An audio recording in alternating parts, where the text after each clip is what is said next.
रायगड, महाराष्ट्रासह देश विदेशातील ताज्या बातम्या पाहण्यासाठी मॅक्स इंडिया लाईव्ह चॅनलला सबस्क्राईब करा आणि बेल आयकॉन दाबायला विसरू नका.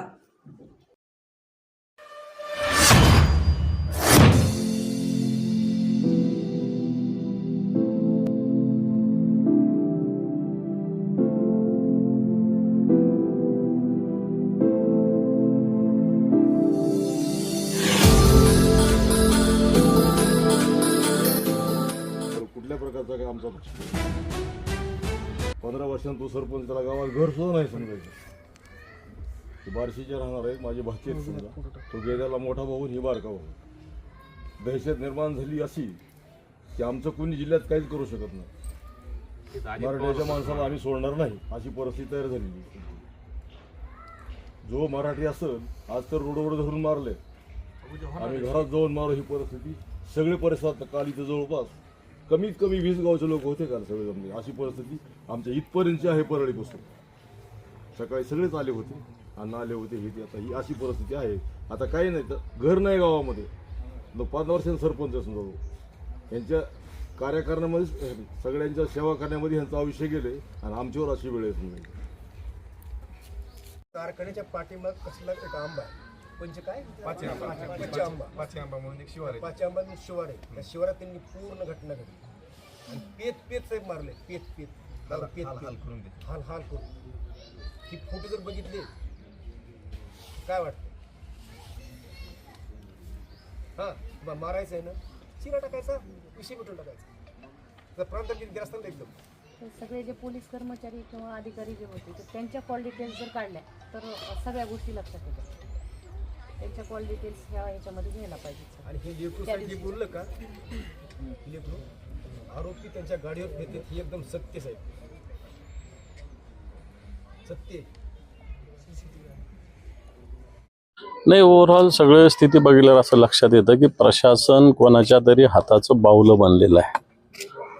या घटनेतलं संतोष अण्णा देशमुख यांचा जो झालेला हृदयद्रावक खून आहे, हा जर पोलिसांनी ठरवलं असतं तर तो रोखता आला असता. परंतु इथं ज्या घटना कानावर येतात, आरोपी आणि पोलीसच एकमेकात मिळालेले आहेत. इथे काही लोकांची दादागिरी मस्ती इतकी चालू आहे की पोलीस सुद्धा काही करू शकत नाही, अशा प्रकारची स्थिती आहे. मग इथले मंत्री असतील, धनंजय मुंडे असतील जे माजी मंत्री आहेत, त्यांचे कोण जवळचे वाल्मिक कराड असतील, ही जी मंडळी प्रशासनाला काही समजतच नाही आहे. कोणी येणं, त्याच्यावर दादागिरी करणं, हम करे सो कायदा करणं. आणि याच्यातून एक संतोष अण्णासारख्या एक 15 वर्षापासून या गावचा सरपंच असलेला एक अतिशय फक्त सेवा आणि सेवा करणारा व्यक्ती आहे, याचा खून त्यांनी केलेला आहे. पोलीस 3-3 तास 3.5 तास पोलिसांनी तक्रार घेतलेली नाही या पोलीस स्टेशनमध्ये. 3.5 तास जो अपहरणाचा गुन्हा दाखल करणारा जो त्यांचा जवळचा व्यक्ती आहे त्याला 3.5 तास पोलीस स्टेशनमध्ये बसवलं आणि ज्यावेळेस त्याच्या खुनाची बातमी आली त्यावेळेस गुन्हा रजिस्टर करून घेतला. अशा प्रकारची स्थिती आहे. एवढं होऊन झाल्यावरही पोलिसांचा तपास अजूनही गतीनं नाही. अतिशय बॅकवर्ड एरिया टाईप तपास पोलिसांचा चालू आहे. पोलीस आपले महाराष्ट्रातले तसे अतिशय तांत्रिकदृष्ट्या पुढारलेले आहेत, परंतु या तपासामध्ये असा कोणताही तपास झालेला दिसत नाही. आरोपी अजून पूर्ण अटक नाही, त्यांचे मोबाईल जप्त नाही. पोलीस अधिकारी सुद्धा दोषी याच्यात. मी तर म्हणेल इथला PI कोण आहे त्याच्यावर सुद्धा गुन्हे दाखल झाले पाहिजे, कारण त्याला सगळं माहिती होतं. त्याला सुद्धा याच्यामध्ये आरोपी केलं पाहिजे. इथल्या PIला सुद्धा आरोपी केलं पाहिजे याच्यामध्ये. आणि जे कोण वाल्मिक कराड वगैरे जी मंडळी आहे यांना सुद्धा याच्यामध्ये आरोपी केलं पाहिजे. यांच्यावर खंडणीचे गुन्हे दाखल होतात.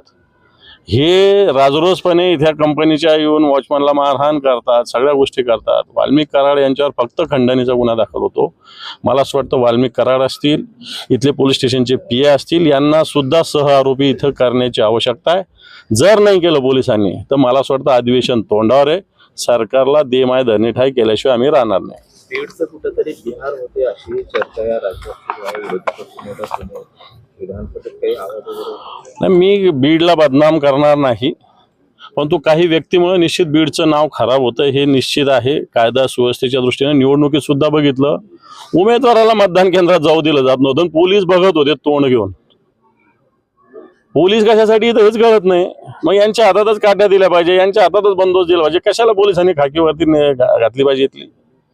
आणि म्हणून ही दादागिरी, ही दहशत मला जनतेच्या, जर पोलिसांनी नाही मोडली तर जनतेलाच उठाव करावा लागेल. यामध्ये कुटुंबांनी एक मागणी केलेली आहे नार्को टेटची. तुमची काय मागणी राहील? वकील पण उज्ज्वल निकम मिळावा अशी त्यांची मागणी. मला असं वाटतं जे पोलिसांना आवश्यक आहे, आपल्या इथलेच पोलीस याच्यात तपास करण्याची आवश्यकता आहे. काही वेगळ्या यंत्रणा बदलण्याची गरज नाही. फक्त या जिल्ह्यातले इथले सोडून दुसरे कोणते तरी पोलीस चांगले अधिकारी इथं तपासासाठी आणण्याची आवश्यकता असं मला वाटतं. बाकी जे जे पोलिसांना योग्य वाटेल ते करावं, परंतु याच्यातले मुख्य आरोपी अजूनही पोलिसांनी अटक केलेले नाही. त्याच्या पाठीमागचं मास्टर माइंड सांगितलं मी. गावकऱ्याची मागणी बिलकुल सगळं पोलिसांनी या सगळ्या याच्यात जे जे आरोपी अटक झाल्यानंतर त्याच्या CDR रिपोर्ट्स येतील.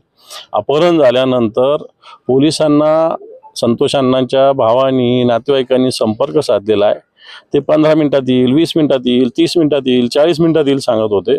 3.5 तास संतोष अण्णा इथं आले नाही. शेवटी त्यांचं प्रेत इथं आलं.